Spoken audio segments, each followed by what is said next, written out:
Welcome back to Branch Reflexology Institute, and I'm Barb Brower, and I've now been 42 years in reflexology, and I have figured out so many things in that time.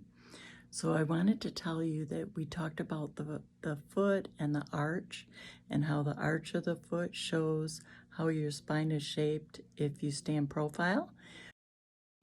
This picture shows you how your spine would be shaped to match the arch of your foot. So the higher the arch, the more the sway in your back. Well, if you have a really high arch in your foot, it also means that you have a really strong constitution. And that means that, say if you were to take a food supplement or a medication, it would work for you really fast. Maybe you take one aspirin for a headache as an example, and a friend of yours takes one and it doesn't do anything, maybe they have to take two.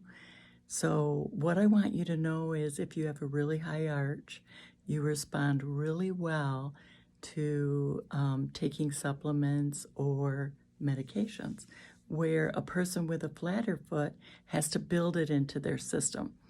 So there's nothing wrong with having a flatter foot. It doesn't mean anything bad. This photo shows the comparison of the high arch and the flatter foot. The people with a higher arch might only need one aspirin to relieve their headache, and a person with a flatter foot might need two to get relief. Many long-distance runners have high arches, and many runners have to replace their shoes more often because the arch in the shoe begins to break down. The high arch in the foot and the sway in the spine is like a natural shock absorber for the body. Flatter feet and straighter spines might experience more compression on the disc, making long-distance running more challenging for them.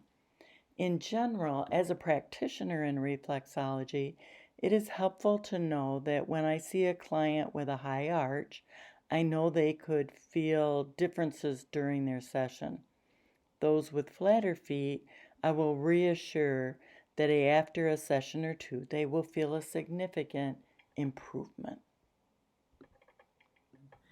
And so that explains why some people with high arches can do things in their lives for many years and not be affected by it.